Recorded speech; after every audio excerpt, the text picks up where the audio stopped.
I'm Kevin Jacobsen of Gold Derby here with Brienne Rose, the Emmy nominated music supervisor behind Russian Doll. So Brienne obviously Gotta Get Up. The Harry Nelson song was a huge part of season one, basically the Yeah. theme of the season.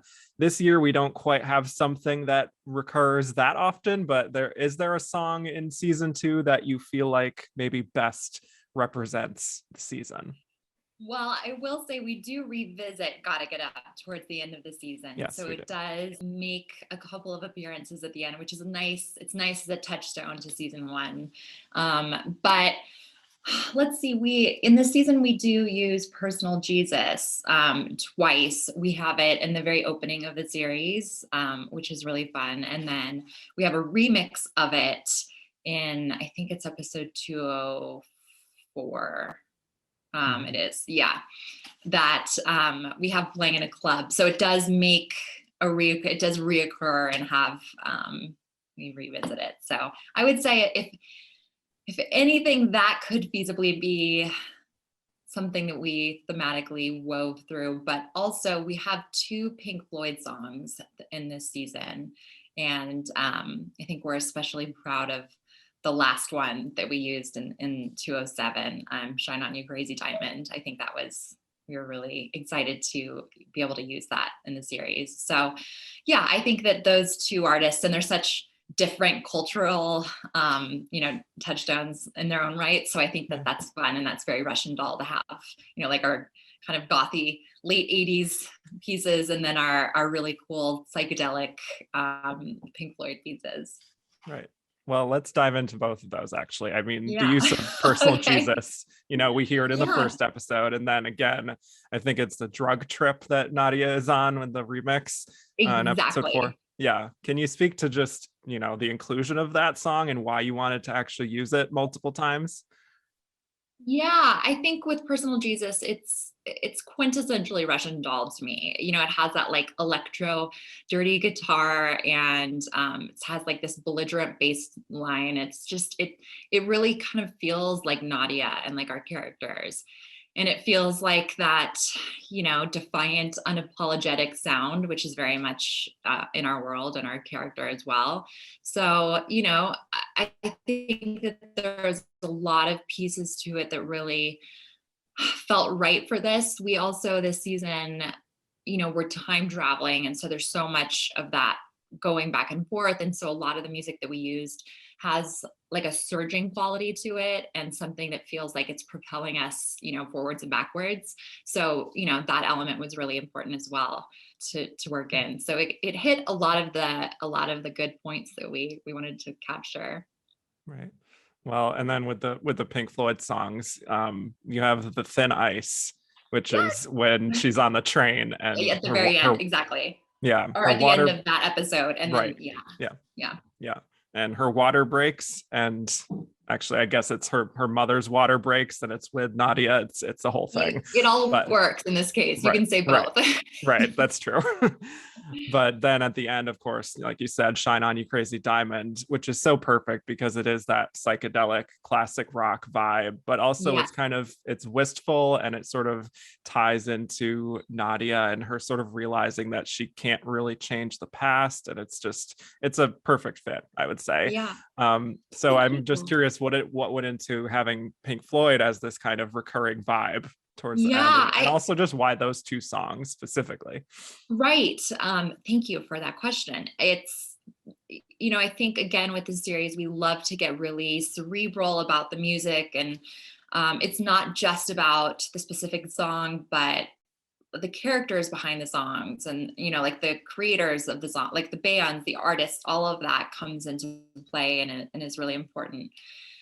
And I think with Pink Floyd especially, there's such a psychedelic, mind-bending quality to their work that really lends itself to the series, because the series has so many themes that we're exploring, like the multiverse and epigenetic footprint and all of these really complex themes that I think Pink Floyd also was really, that like their work was so prolific in exploring really complex subject matters. And even the quality of the songs really being like exploratory in the way that they create the music, and going in all different directions, and like these oscillating qualities, and these, all of it just weaves together in such a neat tapestry that feels like our show. So I think that to have that kind of counterpoint that we can find in music is so exciting, because you find a band and it's like, oh, this kind of feels like the musical equivalent of our show. So yeah, with both of those songs, I think we felt like we wanted something that was profound and powerful. And I also think it's a fine line, because in using bigger artists and bigger songs, people are going to have preconceived ideas about those songs, or like experiences with those songs. And I think you have to be really careful about leaning on that in a way. Sometimes you just don't want it to take away from a scene, you want it to really add things. But in these two songs, with these two songs, they seem to just really add to the scene, and not be take us in another direction, or feel like they were just there because it's a song that people might recognize.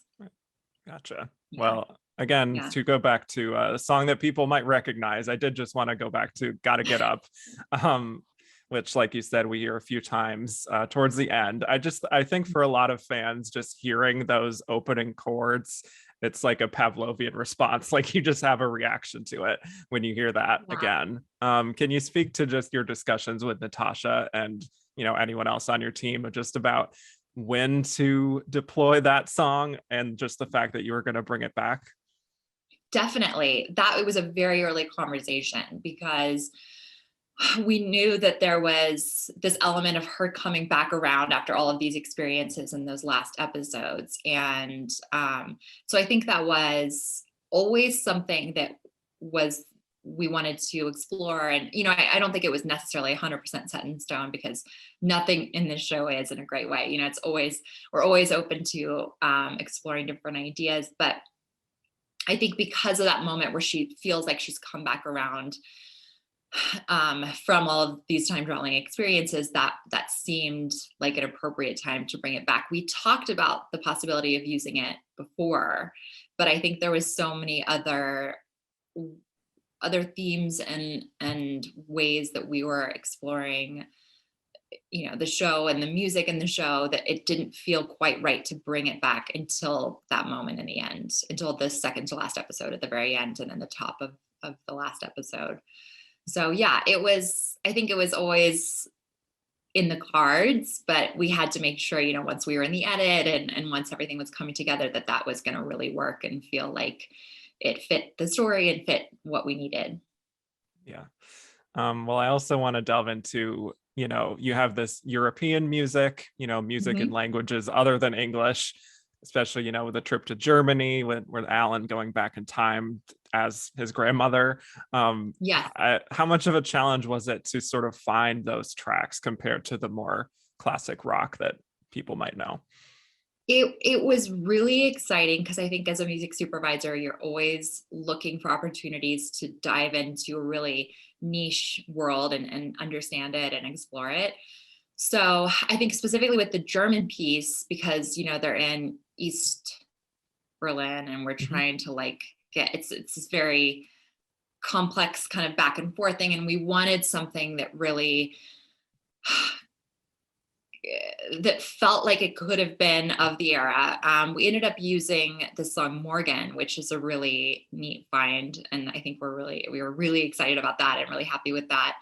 And I think it was a hit in 1959, and our scene takes place in 62.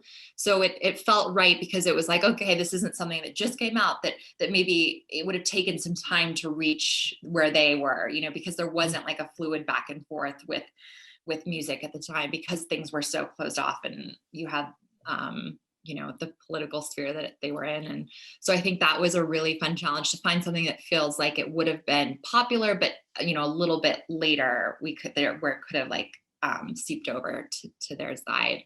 So that was, for Alan and Agnes, that was like a really fun piece to be able to work in. It's such a neat deep cut for that. And then we have a lot of, as we did in season 1, we have a lot of classical music that we dive into. We use a lot of Lisette in this in this season, because they go to Budapest, and that was, it's a Hungarian composer, and like that romantic era, really cool, not defined by like standard just classical phrases and things in music, but he was a little bit more like diverse in the way that he approached his pieces and his music, and it just felt really right for this. It was beautiful, but at the same time does again have this quality of like a circular oscillating quality to it in his pieces, a lot of piano. So it was just so fun to try a lot of those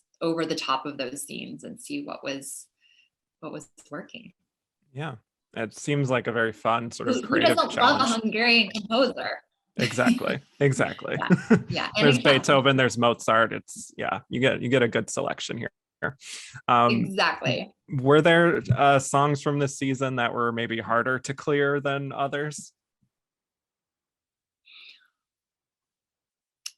It's such a touchy topic. Fair. Yeah, I mean, I'll without getting too in depth, certainly, I think Pink Floyd, because of the nature of them being such a large band, it's always going to be a challenge, and I think that they're rightfully so really picky about the projects that they want to align with. So I think we were really, really, really happy to be able to get those songs from them. And also, we use a lot of Shine On You Crazy Diamond. Like, that's a very long use. And for a moment, we actually considered using it for like 7 or 8 minutes, because I think the full song, there's parts, the first parts, there's parts like 1 through 4, 1 through 5, and then, like it's broken down into different parts. But we thought about using maybe like 7 or 8 minutes. And because that scene is so epic, or those scenes, at the very end, or without revealing anything, are so epic and so tumultuous, and we ended up using score for part of that, and then using about 4.5 minutes, I think, of that song. But we were so thrilled that they allowed us to use that. So I think that was really exciting. Mother by Danzig in the first episode, I think that's always fun. Danzig's like just so cool. So I think that was really neat. Yeah, and appropriate with the mother theme of the season. Exactly. Yeah. So we have a Brian Eno piece like that. That's always really exciting to be able to license anything from him. I think there's so much music that like we were really proud and excited to get. Velvet Underground, it's like just also feels like such a Russian doll band, very New York. Lou Reed is just such a hero. So yeah, I think that all of those, everything we got we were excited to get. Yeah, I was actually listening to just the full list of all the songs from this season. That's just a playlist on Spotify, and it feels very cohesive, just as kind of like a soundscape that you can put on. Like, it doesn't feel like this is jarring, or it just feels very complete. And I'm curious, that makes me so happy. Yeah, well, I mean, how much is just the overall vibe of the music this season? How much is that sort of reflecting your own music preferences and like what these songs are able to sort of evoke? Right. Well, I think, for me with this work, it's always about world building and getting to work with Natasha and the way that she is. And she's such a music person. It's so much fun. And we just get to dive into every single piece and really examine it from all sides. Is this something that is not just working for the scene, but it's saying something in its own right? Because we want the music to feel like it's saying things, it's not just, oh, this is completing, the action on screen. It very much needs to feel like cohesive and layered, just like the world does. So with this season, I think the goal was, I'll say with season 1, there was a lot of, we were playing around with timelessness in the music, where, we had old songs that sounded like they were kind of out of their era, or new songs that sounded old. We were playing around with that. With this season, because we're time traveling, I think there was more of an effort for us to use music in a way that like time stamped a little bit more. Like, oh, okay, we're in 82, so we're doing 82, but it still needs to feel like Nadia's experience or like Alan's experience. He wasn't in 82, but you know, in their time traveling ways, like we needed those songs to still capture the Russian doll world and capture the characters' persona, but be of the era. So I think that was a really fun challenge. It's like how are we finding pieces in 1962 or 1982 that still feel like Russian doll, you know, 2022. So it's that it was spanning that, which I think is really, you know, it's always fun to have like a really unique challenge, and that's what we were going for. So just really still defining the characters and finding those pieces of music that defined the characters in those different eras. Right. If that makes Well, any sense. yeah, definitely. Well, as I was saying sort of offline before this is not the only show that you lent your expertise to this season. You know, you did Minx, Search Party, Emily in Paris, Work in Progress, the other two. I mean, the list kind of goes on and on. And all of those shows also require something, I would imagine, quite different. So again, you're really stretching creatively. Do you have a show there that sort of resonates with you the most? And we can include Russian Doll in that too. Is there Russian Doll? I mean, Russian Doll certainly is in terms of like musicality and getting to dive into artists that are just, you know, a dream to incorporate.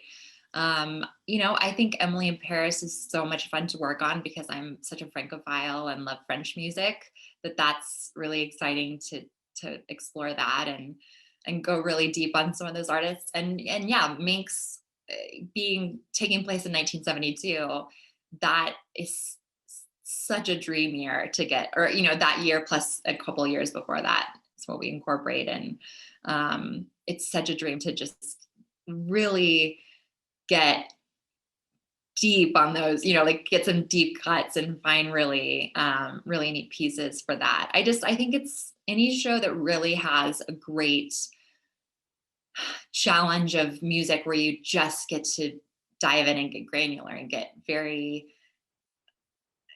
you know, very excited about all the pieces. I think that those are my favorite shows to get to work on. It's the best. It's the best job. You can definitely feel that. Yeah.